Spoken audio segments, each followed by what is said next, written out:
Abdulaziz aka Cybertruck ichida o'tirib, odamlarning muhtasini ko'rish bir qanaqadir motivatsiya beradi sizga.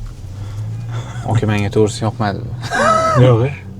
Chunki men o'tirmoz maza qilaman. Hamma qaryapti endi. Endi bir tomondan mashina, lekin baribir bu e'tibor brend tanilishi hamda brend borda. O'sha asosiy marketing uchun ishlayapti-da. Shuncha olgansiz. Marketing uchun ishlayapti. Asosiy maqsad shumidi o'zi? Shu marketingni anaqa qilish edi. Rivojlantirish edi. U lekin birinchi masala o'zim ham boshqa mashina olaman deb borgan edim. Bunda o'tirganimdan keyin bitta buni ham haydab ko'ring degan avtosalonda aytishdi. Bitta haydadim. Chunki men o'zi Tesla haydadim undan oldin. Hali ham haydayman uni. O'sha Tesla o'tirganim menga Tesla yoqadi nimagadir.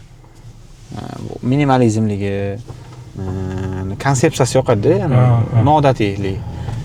O'shaning uchun bunga borib bitta o'tirib ko'ring aka dedi. Bitta o'tirib haydadim, bo'ldi.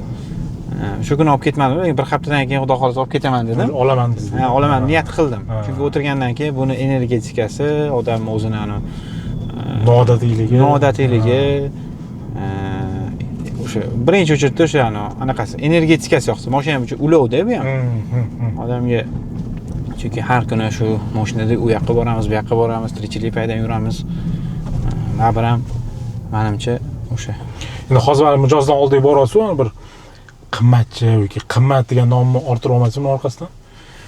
O'zim ham mashinada mijozdan oldiga bormayman. Chunki bizda o'zi sotuv bo'limimiz bor, rob bor, CEO'miz bor. Hamma narsamiz Xudoga shukr tizimlashgan. Asosiy men bunaqa mashinada hozir anchadan beri klientlarning oldiga borgan joyim yo'q lekin. U maqsadda olinmagan o'zi. U maqsadda olinmagan. Prosta boshida bir esingizda bo'lsa o'tgan yil Otabek akanikida nima bo'lgan? O'zi niyat ketganda o'shanda. Otabek akani kuxnyalarni qo'yayotganimizda bir esingizda bo'lsa Cybertruck qidiruvdik o'shanda.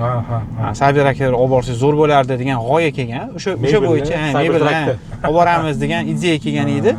O'sha ideyani orqasida keyin o'sha o'tirdimmi, o'sha ham esi birato'lasi ham o'zini mashina yoqqanligi va keyin ikkinchisi masala o'sha deylik qanaqadir marketing uchun ham instrument bo'ladi, chunki tekin bannerda brendni yopishtirib qo'yib ko'chada yursangiz hamma qaraydi. Hozir qaraydi. 1 yilda qarar yoki 6 oy qarar. Hozirgi holatda qaraydi. Bir deganda bir nechta muammoni yechimini topsiz mashinada. Shunaqa bo'lsa kerak, shunaqa bo'lsa kerak.